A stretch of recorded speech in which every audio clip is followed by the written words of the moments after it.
In this video, we're going to show you how we made this custom terrain table. For our Tombstone Wargame, we created a series of 5 boards, each based on a 2x2 pre-cut polystyrene insulation panel. The techniques we'll teach you here can be used for all kinds of custom terrain projects, not just the Wild West.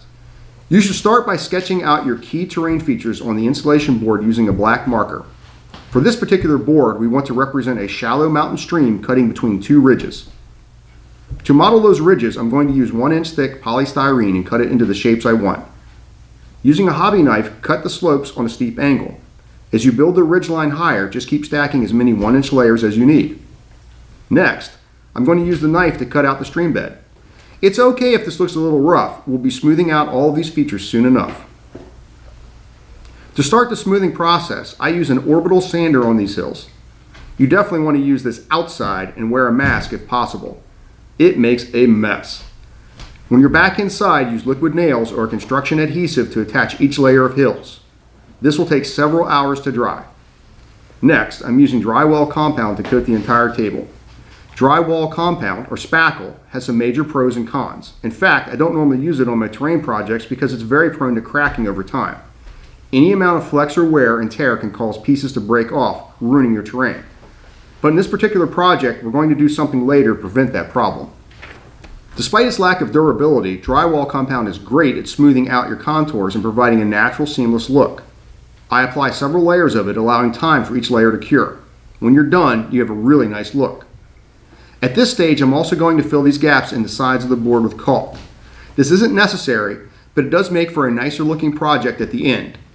As soon as the caulk dries, we paint the edges of the board dark brown. I'm also painting the stream bed.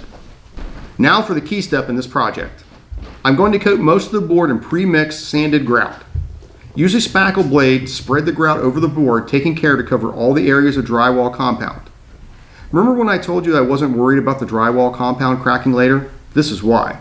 Once it dries, the grout is rock hard and extremely durable, protecting the drywall compound from cracking later.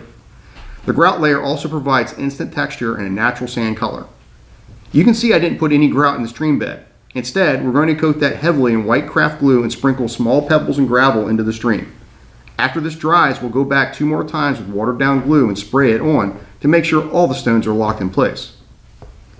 I also spray that watery glue mixture on areas of the table and spread flock. This is a Woodland Scenics fine turf. After it dries, I spray the board again to sprinkle some light green coarse turf for more texture. You can use the official Woodland Scenics cement or just mix your own. Mine is about 1 part Elmer's glue to 4 parts water.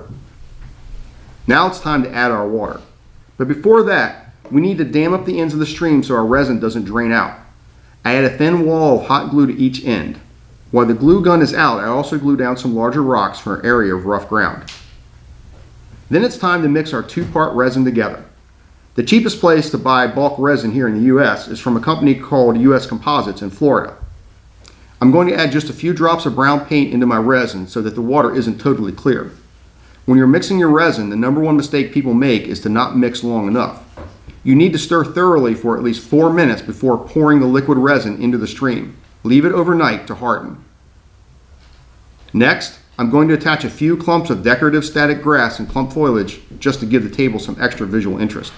To finish this table, we're going to add some trees. Since this is supposed to be a logging camp set up in the mountains, we're going to add some tall pines along some of these ridge lines. But you can add as many or as few trees as you would like to your table. Our trees have pins in them, which means I can just stick the trees directly into the insulation board. And there you have it. Our table is ready for Wyatt Earp and his posse to continue the Earp Vendetta ride. If you want to see the Tombstone Wargame we played on this custom table, and 4 others like it, click here to watch the game next. Or if you want to learn more great terrain building techniques, click below. We'll see you next week.